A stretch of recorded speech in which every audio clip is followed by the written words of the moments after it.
তো আমাদের আসামের এই বানপানির একটা সিস্টেম হলো যে আপার আসামের বানপানি সারা আসাম ব্রহ্মপুত্র জুড়েই এটা প্রভাব পড়ে, কিন্তু যখন যেহেতু আপার আসামের পানি যদি আজকে কমা ধরে তার 2-3 দিন পর থেকে আসে লোয়ার আসামের পানি কমা ধরে, কারণ পানিটা যদি ভাইটালি আসে। প্রিয় বন্ধুরা, আশা করি সবাই ভালো আছেন, যে যেখানে আছেন সুস্থ আছেন। তো সবারই সুস্থ এবং শুভকামনা নিয়ে আরেকটি ভিডিও আপনাদের সামনে উপস্থাপন করার জন্য চেষ্টা করতেছি। এই মুহূর্তে দেখেন লঞ্চে আছি আমি, তো লঞ্চে আছি চতুর্দিকে পানি, ক্যামেরাম্যান এদিকে দেখেন। মানে এই আপনারা তো সবাই জানেন যে আসামে যথেষ্ট বানপানি হয়েছে। ব্রহ্মপুত্র উপর দিয়া লঞ্চ যাচ্ছে, আমি সেই লঞ্চে পাড়া ধুবড়ী শহরে প্রবেশ করবো। তো এখন কথা হলো যে পানি আপার আসামেও বহুত বানপানি হয়েছে, সেই বানপানি আমাদের লোয়ার আসামে প্রভাব পড়ছে। চরটা দেখেন মোটামুটি তলানের মতো অবস্থা হয়ে গেছে। এটা মেন খালের থেকে একটু পাশেই, আর এইদিকে দেখেন যে একদম জলসমুদ্র, ছোট ছোট নাও দিয়া মাছ মাথা একটু ঝুম করে নেবো বলে দেখা দেয়। দেখেন একা একা চলছে না, এর ভিতরে ঘাস নিচে যেহেতু। আর এইদিকে যেটা আছে এটা জনবসতি এলাকা, এটা বিস্তীর্ণ একটি জনবসতি এলাকা যেটা বীরসিং নামে পরিচিত। এই চরের ভিতরেও যা অনেক জায়গা দেখলাম, ধান কাটা বহুত তোড়জোড়ে শুরু হয়েছে, আর নিম্ন অংশ যেগুলো আছে সেগুলোতে পানি প্রচুর পরিমাণে বেড়ে চলছে। আর এদিকে যেটা অনেক দূরে আছে দুপুরবার যে ব্রিজ হচ্ছে, এটা একটু জুম করে আপনাদেরকে দেখা দেই। এইদিকে এইগুলো হলো ব্রিজের সেই পথগুলা, আগেও ভিডিও বানিয়েছিলাম, আপনারা দেখছেন।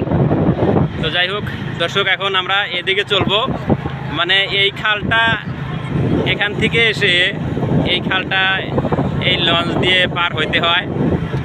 আবার এইখানে ছোট্ট একটি চর, এইটা পার হয়ে এসে আমরা ফের আর একটা লঞ্চে উঠবো, সেখানেও ভিডিও ধারণ করব। আপনারা সবাই সাথে থাকবেন ইনশাল্লাহ।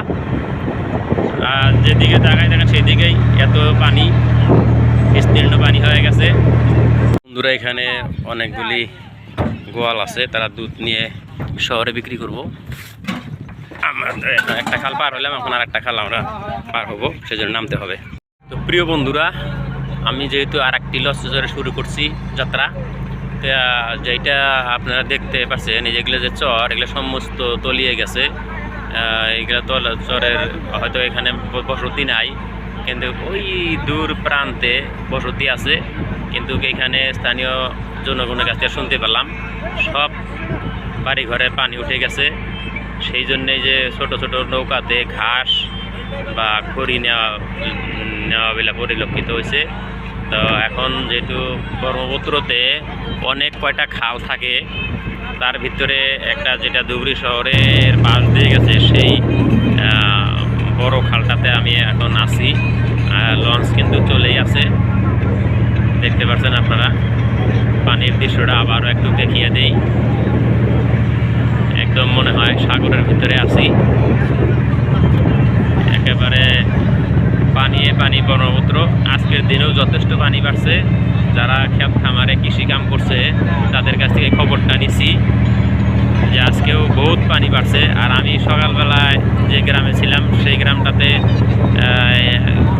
মোটামুটি দেখা গেছে যে 1 ফুটেরও বেশি পানি বাড়ছে। তো এখন 1 ফুটোতে এক কথায় যে সারা আসামেই পানি পানি পানি।